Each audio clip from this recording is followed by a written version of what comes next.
Sexta-feira, 30 de outubro, na véspera do Dia das Bruxas, foi uma noite de terror em Porecatu, uma cidade que fica a 90 quilômetros de Londrina e que tem 15 mil habitantes. Durante a madrugada, você está vendo imagens aí da polícia quando chega até uma casa lotérica que foi invadida por criminosos. Eles tentaram levar o dinheiro, tentaram arrombar o cofre desta casa lotérica.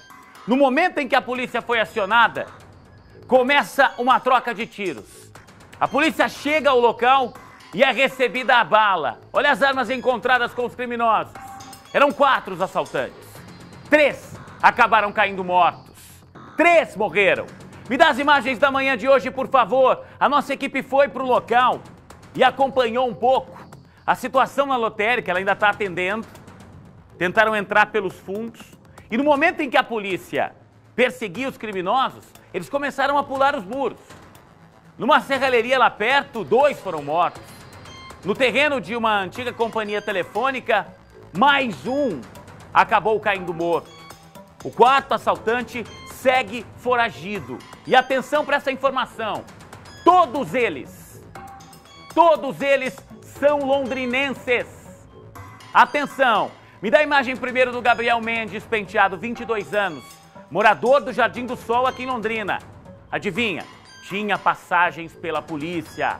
Tem mais um, o Anderson Amorim da Silva, 39 anos, morador do Novo Amparo, também aqui em Londrina, também com passagens pela polícia. Sérgio Sampaio da Mota Júnior, 25 anos, morador do Santa Rita, na Zona Oeste, também com passagens policiais. A nossa equipe está em Porecatu desde o início da manhã, acompanhando todos os detalhes desta história que tomou conta das redes sociais e que chocou, repito, os moradores dessa pequena cidade. O Guilherme Batista tem as informações ao vivo comigo e o Guilherme está exatamente no momento agora, gente, na serralheria, no local onde 2 dos criminosos caíram mortos no momento em que trocavam tiros com a polícia e acabaram sendo atingidos. Guilherme, muitas marcas desse crime por aí ainda? Boa tarde.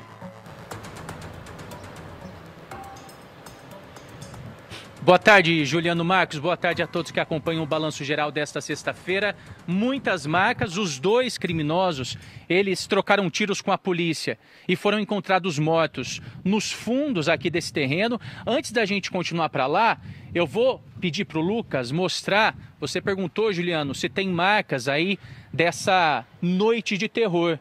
E elas estão bem visíveis aqui nesse portão localizado em frente ao terreno, usado inclusive, Juliano, para fechar. Ele estava fechado aqui no momento em que a polícia chega. Ao que tudo indica, só para situar o nosso telespectador, a lotérica ela fica na rua de trás, os bandidos fogem, o terreno da antiga companhia telefônica fica mais aqui à direita, um deles acaba sendo atingido e morto neste terreno e os outros 2 continuam pulando os muros e acabam então nesse terreno residencial. Eu digo que é residencial, Juliano, porque aqui em frente funciona a serralheria, mas nos fundos do terreno tem uma casa onde mora uma senhora de idade com o filho e o neto adolescente. Eu já pedi autorização para eles, por isso que a gente vai entrar por aqui, para a gente mostrar mais algumas marcas dessa situação toda que terminou com 3 criminosos mortos aqui em Porecatu. Todas essas lascas que o Lucas está mostrando para a gente, isso tudo, Juliano, são marcas aí dos disparos efetuados durante o intenso tiroteio. Neste portão de cor branca, a gente consegue perceber elas ainda mais aparentes, olha só. Elas realmente afundaram essa parte do portão.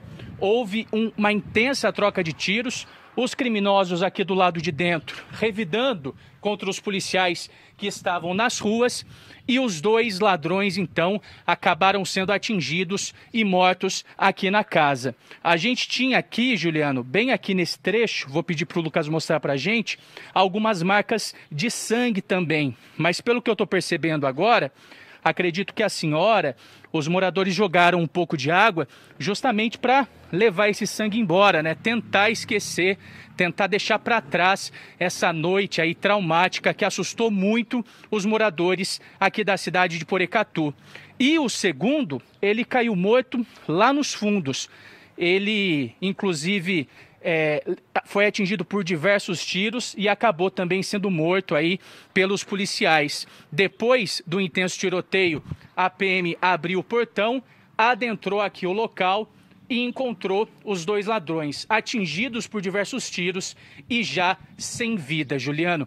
A gente, inclusive, conversou com a Polícia Militar, que trouxe mais detalhes. Volto contigo, já chamo aí a entrevista com o policial. A gente fica aqui à disposição.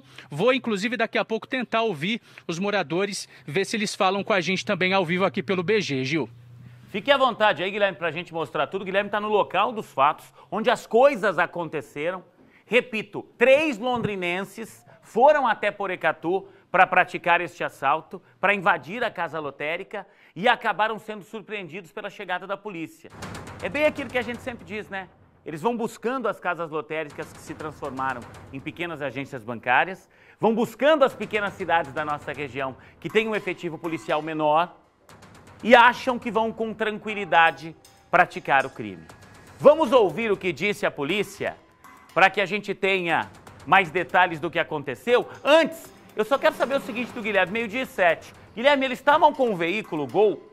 Esse veículo, acredito que também tenha placas aqui de Londrina. Esse veículo foi encontrado, esse veículo acabou sendo apreendido. Esse homem que fugiu com o carro. Onde é que está esse automóvel?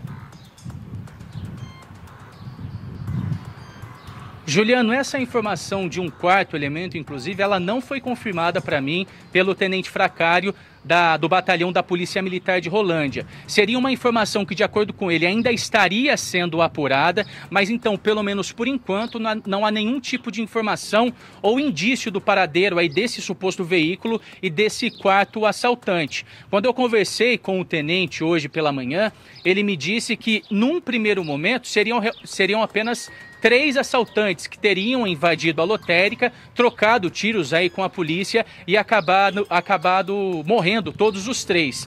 A existência desse quarto bandido, Juliano, ainda está sendo investigada e esse suposto veículo utilizado pelos assaltantes ainda também não foi localizado aí pelos policiais. As equipes continuam em patrulhamento aqui pela região de Porecatu. A gente tem diversas cidades na região, Centenário do Sul, Florestópolis, Alvorada do Sul, e está sendo realizada mesmo então um grande cerco policial para tentar localizar esse veículo e também esse possível quarto criminoso que participou dessa tentativa de arrombamento aqui na lotérica.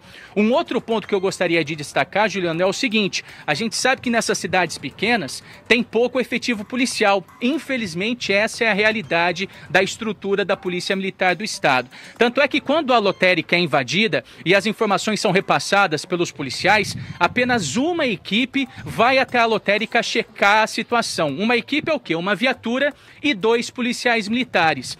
Os bandidos que nesse momento estavam em maior número, eles investem contra os PMs, começam a atirar aí contra a viatura e contra esses 2 policiais. Acuados, os PMs fazem o quê? Pedem reforço.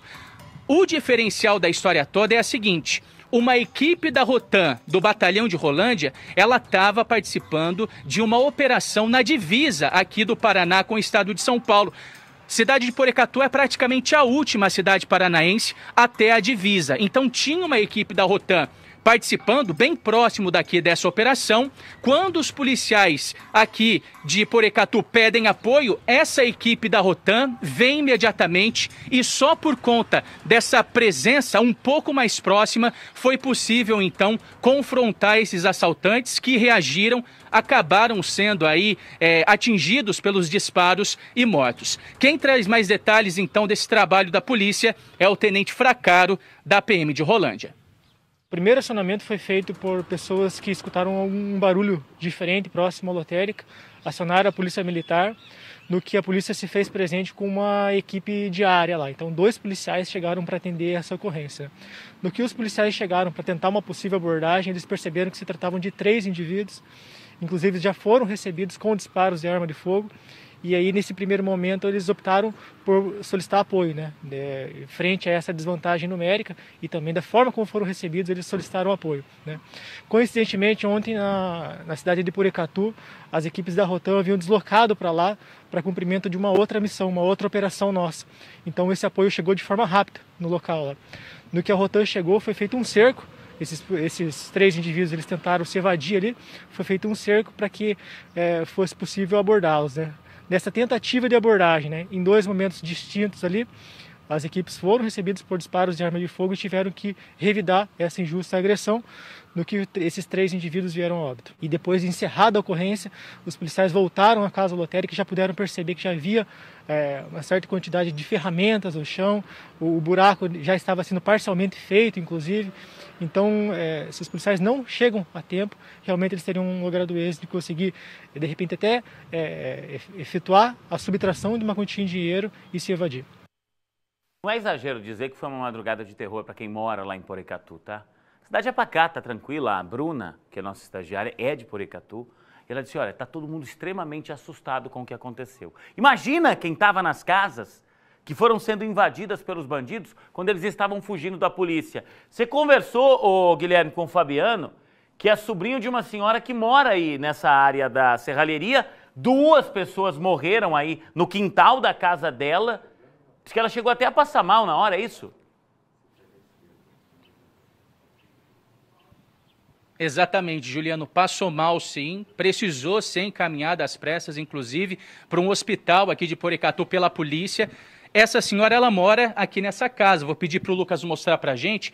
É uma casa de madeira que fica nos fundos dessa serralheria e a informação que a gente conseguiu apurar é que ela mora aqui junto com o filho e o neto. No momento em que tudo aconteceu, era de madrugada e ela estava dormindo, Juliano, junto com o filho e o neto. Então ela começou a ouvir os disparos, os tiros, muitos e muitos disparos sendo efetuados, uma vez que houve realmente uma troca de tiros entre a polícia e os ladrões. Ela acordou muito assustada, ela, o filho e o neto.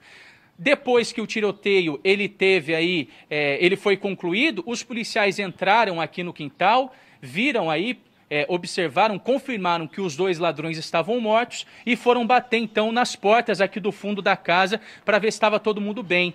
Aí ela estava realmente passando muito mal, muito nervosa. Essa senhora já é uma senhora de idade, sofre de pressão alta e por conta disso ela precisou ser encaminhada para o hospital. Felizmente já se acalmou, ela inclusive está aqui dentro, mas como continua muito abalada, ainda em estado de choque, Juliano, ela preferiu não conceder entrevistas para a nossa equipe. Mas como você disse, agora um tempinho aqui antes eu conversei com o Luiz Fabiano, que é sobrinho dessa senhora, e ele relatou pra gente esses momentos de terror sofridos aí pela tia. Vamos conferir.